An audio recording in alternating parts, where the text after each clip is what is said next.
Hello guys, आपका मेरे channel smart study में स्वागत है।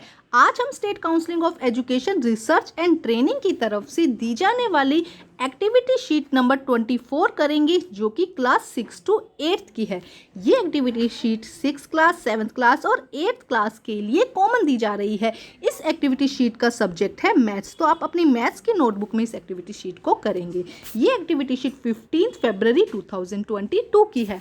तो आज की जो एक्टिविटी शीट है बहुत ही ज़्यादा इंटरेस्टिंग है। कैलेंडर में के बारे में यहाँ पे समझाया गया है, बहुत सारी डिटेल्स बताई गई है और आज की जो वर्कशीट है वो कैलेंडर 2022 पर बेस्ड है। तो देखो, आइए इसको सॉल्व करते हैं हम। देखो क्या कहा गया है। सबसे पहले एक कैलेंडर दिया गया है, इसे ज़रूर आपने अपने घरों में देखा होगा। मुझे 100% पता है कि सभी स्टूडेंट्स ने इस कैलेंडर को अपने घरों में देखा होगा।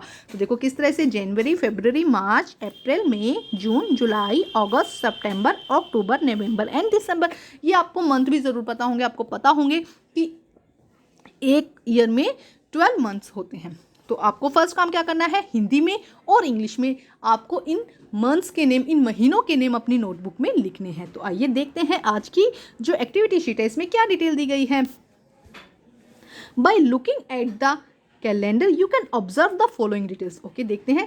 A year has 12 month. Okay, ये हमको पता है कि एक ईयर में 12 मंथ्स होते हैं। Name January, February, March, April, May, June, July, August, September, October, November and December. तो ये 12 मंथ के नेम है, यही आपको अपनी नोटबुक में लिखना है। फर्स्ट क्वेश्चन आपका यही हो जाएगा। इंग्लिश मीडियम के स्टूडेंट है तो इंग्लिश मीडियम और हिंदी मीडियम दोनों में ही लिखिएगा, क्योंकि हिंदी में भी आपको आना चाहिए नाम, तो आप हिंदी में भी इसे लिख लीजिएगा। सेकेंड देखिए, देर आर 365 और 366 डेज इन अ ईयर। एक ईयर के अंदर, एक साल में या तो 365 दिन होते हैं या 366। देखो थोड़ा सा कंफ्यूज हो रहे हो, कंफ्यूज मत हो, अभी समझाती हूँ। देखो क्या होता है, या तो 365 डेज होता है या 366 डेज होते हैं। और लीप ईयर हैज़ 366 डेज। एक ईयर लीप ईयर होता है जिसमें 366 डेज होते हैं। अभी पहले रीड करते हैं फिर समझाती हूँ। और आई होप मैं ये आप लोगों से उम्मीद करती हूँ कि आप मेरे साथ साथ में इसको रीड भी करेंगे। In 1 year, we actually have 365 1/4 day. So after 4 years, we have 1/4. These add up to give 1 day. So we have 2 extra day every 4th year. Thus, every 4th year become a leap year. The last 2 digits of a leap year are divisible by 4. For example, 2012, 2016 and 2020 are leap year. देखो क्या कहा जा रहा है कि हर साल में कितना डेज है हमें पता है, 365 डेज है। हर ईयर में कितने डेज होते हैं, 365। लेकिन हर 4th ईयर में, मतलब कि एक साल आया उसके जो चौथा साल आएगा ना, 4th ईयर में कितने डेज होंगे, 366 डेज होंगे। हर में क्या होता है, 1/4 डेज काउंट ऐड हो जाता है, तो उसको हम क्या करते हैं, फाइनल में ऐड कर देते हैं। तो हर 4th ईयर, जैसे कि मान लो ये फर्स्ट है, ये सेकंड ईयर है, ये 3rd ईयर है, ये 4th ईयर है, तो जो 4th ईयर होगा इसमें क्या होगा, एक डे क्या हो जाएगा, ज़्यादा हो जाएगा। और जब एक डे ज़्यादा हो जाता है, 366 डेज हो जाते हैं, तो उसे हम क्या कहते हैं, लीप ईयर कहते हैं। उसको क्या कहा जाता है, लीप ईयर। और लीप ईयर की एक खासियत होती है कि इसमें जो भी ईयर दिया जाता है ना आपको, जैसे कि 2012 दिया गया, तो जो लास्ट के 2 डिजिट हैं ये पूरी तरह से 4 से डिविजिबल होते हैं। जैसे कि 2016 लास्ट के 4 जो है 2 डिजिट है वो 4 से डिविजिबल है। अगर अब आपसे कोई पूछे कि 2018 लीप ईयर था या नहीं था, तो आप सिर्फ इतना देखें कि 18 4 से डिविजिबल नहीं है, मतलब कि ये लीप ईयर नहीं था। अब आपसे कहा जाए कि 2022 लीप ईयर है या ये नॉर्मल ईयर है, तो आप कहेंगे लीप ईयर नहीं है, क्योंकि 22 क्या है, 4 से डिविजिबल नहीं है। 2024 लीप ईयर होगा, क्योंकि लास्ट के 2 डिजिट क्या है, 4 से डिविजिबल है। नेक्स्ट देखते हैं क्या कहा गया है। जनवरी, मार्च, ध्यान से देखो, January, March, May, July, August, October and December are have 31 days. तो देखो एक मंथ में कितने डेज होते हैं, 30 डेज होते हैं। तो उसमें से क्या कहा गया है कि जो जनवरी, March, May, July, August, October and दिसंबर है, इसमें कितने डेज होते हैं, 31 डेज होते हैं। जबकि सितंबर, नवंबर, अप्रैल, जून, सितंबर, नवंबर में 30 डेज होते हैं। ठीक है। अब देखो जो फरवरी बच गया, फरवरी में कितने डेज होते हैं, 28 डेज। जनरली जो ईयर्स होते हैं 365 वाले, इसमें कितने डेज होते हैं, 28। लेकिन जब 366 डेज आते हैं, हमने कहा ना एक दिन बढ़ता है, तो वो एक दिन कब बढ़ता है, लीप ईयर में। वहाँ पे कितने डेज हो जाते हैं, 29 डेज हो जाते हैं फरवरी में। अब आपको क्लियर हो गया होगा। नेक्स्ट देखो क्या कहा गया। अब हमने किसकी बात कर ली, मंथ्स की बात कर ली, ईयर की बात कर ली। अब हम करते हैं वीक की बात। देखो क्या कहा गया है, ए वीक हैज 7 डेज। बिल्कुल आप लोगों को पता होगा, Sunday, Monday, Tuesday, Wednesday, Thursday, Friday and Saturday. तो सेकंड काम आज का आपका ये हो जाएगा कि आपको क्या करना है, इन डेज को आपको हिंदी में और इंग्लिश में अपनी नोटबुक में लिखना है। अब देखते हैं आज के जो क्वेश्चन दिए गए हैं।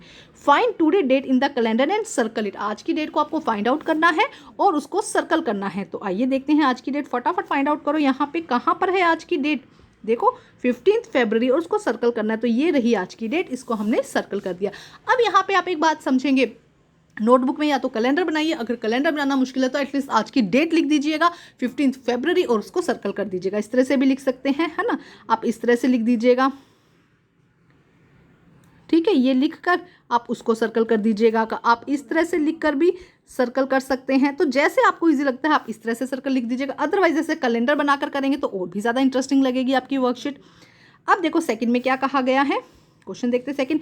Mark your family member birthday in calendar with different shape like square, triangle, circle and filling the following tables. Okay, आपको क्या करना है, इन टेबल्स आपकी जो फैमिली मेंबर्स हैं उनके नेम लिखने हैं, यहाँ पर उनके नेम लिखने हैं, यहाँ पर उनकी डेट ऑफ बर्थ लिखनी है और यहाँ पर शेप लिखनी है जो अभी आपने मार्क किया है। तो पहले हम जो मार्क शेप कर लेते हैं, उसके बाद में हम क्या करेंगे, जो टेबल है उसको फिल करेंगे।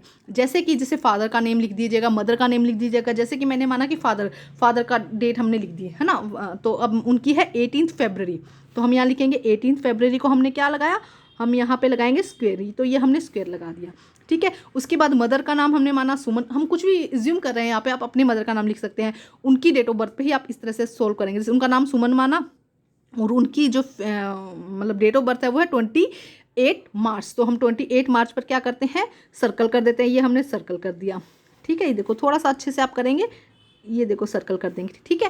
थर्ड, आपने सिस्टर मानो कि आपकी सिस्टर है रीना, जिसका है 9 अक्टूबर, तो हम यहाँ पे 9 अक्टूबर को क्या करते हैं, सर्कल कर, 9 अक्टूबर पर हम ट्राइंगल बना देते हैं, ठीक है। हमने ट्राइंगल बना दिया। इसी तरह से लास्ट आपका मानो भाई है जिसका नाम हार्दिक है, तो आप उसको कर देंगे अपना, उसको हम उसको भी सर्कल कर देते हैं 10 अगस्त, तो हम लिख देंगे 10 अगस्त। देखो यहाँ से इस तरह से हम करते हैं, एक 10 अगस्त ये किया। अब इस पर हम रेक्टेंगल बना देते हैं, तो हमने इस पर क्या बनाया, रेक्टेंगल बना दिया। तो ये हमने क्या किया है, आज को पहले हमने जो कैलेंडर पे हमको शो करना था वो कर दिया, और इसको आप अपने कैलेंडर, जो आपके घर के अंदर कैलेंडर है उस पर भी कर सकते हैं। अब टेबल किस तरह से फिल करना है उसको हम देखते हैं। तो आइए टेबल फिल करते हैं, हम अच्छे से टेबल को फिल करेंगे इसके अंदर, ठीक है। ध्यान से करेंगे इस टेबल को फिल और इंटरेस्ट के साथ में करेंगे। तो सबसे पहले कि आपको अपने मदर का नाम लिखना है या अपने पहले फादर का नाम लिखते हैं, तो हम यहाँ पर लिखते हैं जैसे कि विजय, ये हमने लिख दिया। आप अपने फादर का नाम यहाँ पर लिखेंगे, डेट ऑफ बर्थ लिख देंगे जैसे कि 18 फरवरी 1908, ठीक है। हमने यही डेट ऑफ बर्थ लिखी थी।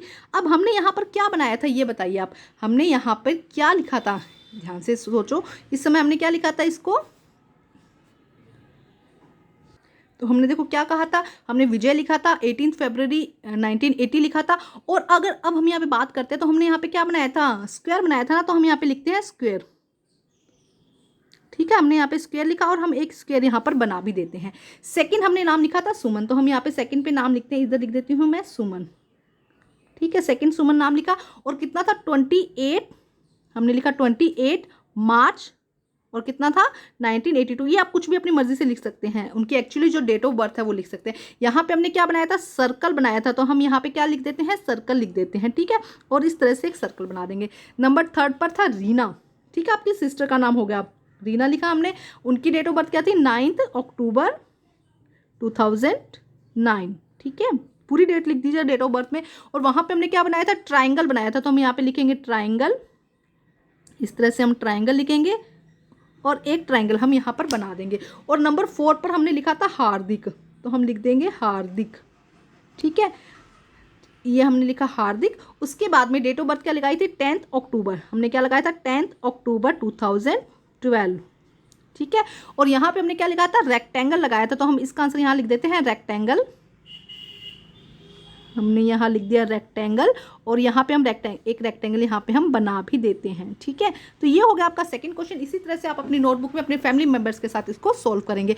अब हम देखते हैं थर्ड क्वेश्चन, देखो क्या कहा गया है, थर्ड क्वेश्चन को समझते हैं पहले। क्वेश्चन नंबर 3 देखिए, when and for what purpose do you use the calendar in your daily life, discuss with your teachers and classmate. किस लिए यूज करोगे आप, देखो कैलकुलेट करने के लिए डे, मंथ्स एंड ईयर्स को। तो आइए करते हैं इसको सॉल्व। तो देखिए किस तरह से लिखेंगे हम, calendars are use to calculate days, month and year. किसके लिए यूज किया जाता है, डेज, मंथ और ईयर्स को कैलकुलेट करने के लिए, देखने के लिए कि कौन सी तारीख है आज, इसलिए हम क्या करते हैं, कैलेंडर का यूज करते हैं। तो ये थी हमारी आज की एक्टिविटी शीट को कंप्लीट करके अपने टीचर को ज़रूर चेक करवाइए और प्लीज़ मेरे चैनल को लाइक कीजिए, सब्सक्राइब कीजिए और शेयर कीजिए। Thank you guys.